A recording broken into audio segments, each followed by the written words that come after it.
আমাদের গতকালকে একটি অনাকাঙ্ক্ষিত ঘটনা ঘটেছে, সেই কারণে আমাদের কিছু ট্রেনের সময় বিপর্যয় ঘটেছে। বিশেষ করে সবগুলি না, দুইটি ট্রেন, একতা এবং নীলসাগর। এছাড়া আজকে আমরা এসেছি যে আমাদের এখানে রেলের কর্তৃপক্ষ উপস্থিত রয়েছেন, ডিজি সাহেব উপস্থিত রয়েছেন, এডিজি ওনারা উপস্থিত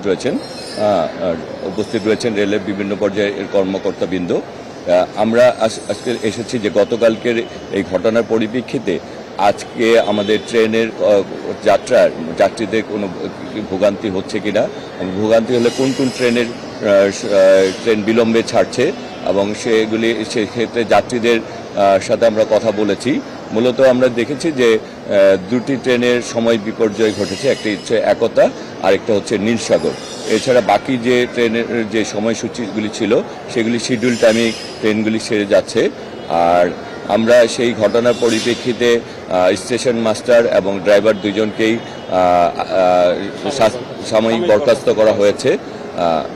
আপাতত আমাদের ট্রেনের আর সার্বিক পরিস্থিতি নিয়ে আমরা দেখছি যে স্বাভাবিকে রয়েছে, এই অবস্থার মধ্যে পার করছি। এছাড়া রেলের একেবারে সর্বোচ্চ পর্যায় থেকে রেলের মাঠ পর্যায়ে কর্মকর্তাবৃন্দ সবাই মাঠে সক্রিয় রয়েছেন। কোথাও কোনো ঘটনা হলে আমরা যারা দায়িত্ব রয়েছে আমরাও সার্বক্ষণিক বিভিন্ন জায়গায় যাচ্ছি, যে দেখছি যে আসলে বাস্তবতা কী, এবং যাতে যাত্রীদের সর্বোচ্চ সেবাটুকু নিশ্চিত করা যায় সেই ব্যাপারে আমরা সবাই সক্রিয় রয়েছি এবং সচেষ্ট রয়েছি এবং সেভাবে কাজ করে চলছি।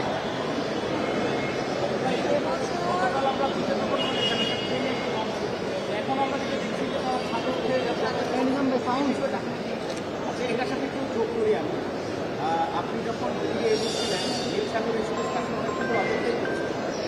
আপনি তখন প্রচুর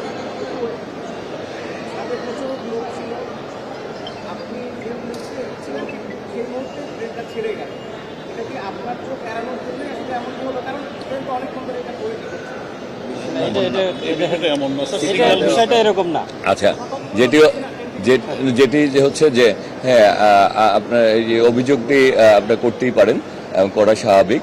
যেটি হচ্ছে যে আমরা আপনাকে প্রথমেই বলেছি যে আমরা দুটি ট্রেনের সময় বিপর্যয়, শিডিউল বিপর্যয় হয়েছে, একটা হচ্ছে একতা আর একটা হচ্ছে নীলসাগর। এই কারণে আসলে কিছুটা যাত্রী সেবায় কিছুটা বিঘ্ন ঘটেছে আমাদের মনে হয়।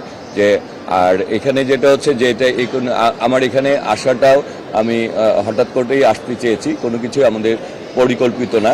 আমার মনে হয় যে আমি আসার আগে 1 ঘন্টা আগেও আপনারা কেউ জানতেন না যে আমি এখানে আসব। আর এখানে ট্রেনে ওই জায়গায় আমি হেঁটে হেঁটে যাচ্ছিলাম, কিন্তু আমার জন্য ট্রেন সময় বিলম্ব করবে বা আমি একজন আটকে রাখবে সেটিও যেমন আসলে কাঙ্ক্ষিত না। আর এরপরেও যাত্রীদের চলে যাওয়ার পরে আমি এই ব্যাপারে যারা আমাদের কর্মকর্তা তাদেরকে বলেছি যে এইরকম পরিস্থিতি যাতে না হয় সেদিকে লক্ষ্য রাখতে। আর দুটি ট্রেন নিয়ে একতা এবং নীলসাগর যেহেতু শিডিউল বিপর্যয় ঘটেছে, সেই ক্ষেত্রে কিছুটা পরিবেশ আসলে কিছুটা নষ্ট হয়েছে। আমরা এই ব্যাপারে আপনাদের থেকে আসলে আমরা সব কিছু অনেক কিছু আমরা জানতে পারি, এবং আপনাদের প্রশ্নের মাধ্যমেই আমরা আরও নিজেদেরকে সচেষ্ট করতে পারি এবং আমরা আরও সতর্ক হতে পারি। যাত্রী কল্যাণ সমিতি থেকে একটি রিসার্চ করা হয়েছে, নিউজ হয়েছে যে ভাড়া 2 গুণ 3 গুণের মতো নেওয়া হচ্ছে, এটা ইতিহাসে নাকি ব্রেক হয়েছে। আপনারা কি এরকম অভিযোগ পেয়েছেন কিনা বিভিন্ন জায়গায়? এই বিষয়টা নিয়ে আপনাদের অবস্থানটা কোথায়? এখন ব্যাপারটা হচ্ছে যে আপনারা এখানে রয়েছেন, আপনারা এই স্টেশনে আপনারা নিউজ কভার করছেন, আপনারা নিজেরও জানেন যে ভাড়া 2 গুণ 3 গুণ নেওয়া হচ্ছে কিনা। আপনার স্টেশনে যারা যাত্রী রয়েছেন তাদের কাছে কিন্তু আমরা জিজ্ঞেস করেছি যে আপনাদের কোনো রকম সমস্যা হচ্ছে কিনা, ভাড়া দ্বিগুণ নেওয়া হচ্ছে কিনা। এরকম অভিযোগ কিন্তু আমাদেরকে কোনো যাত্রী দেয়নি। সেক্ষেত্রে যদি কেউ আলাদাভাবে কোনো অভিযোগ করে, সেই অভিযোগটির জন্য তারা যদি আমাদের নাম্বার আমাদের দেওয়া আছে, আমাদেরকে যে কোনো এই পর্যন্ত এমন কেউ আমাকে ডাইরেক্ট বলে নাই, অভিযোগ করে নাই আমাদের কাছে এসে, বা আমাদের কোনো কর্মকর্তা বা আমাদেরকেও যে ভাড়া তিনি দ্বিগুণ ভাড়া দিয়ে যাচ্ছেন। সুতরাং মানে যারা করেছেন তারা যদি আমাদেরকে বলতেন, অথবা তাদের যদি আমরা কোনো নাম্বার পেতাম অথবা তাদের কোনো যোগাযোগের মাধ্যম থাকলে আমরা তাদেরকে জিজ্ঞেস করতাম যে স্পেসিফিক আসলে অভিযোগটা কী। মানে আমাদের অভিযোগটা যদি স্পেসিফিক যায় আমরা জানতে পারি, তাহলে আসলে সেটির একটি ব্যবস্থা নেওয়া আমাদের জন্য সহজ হয়।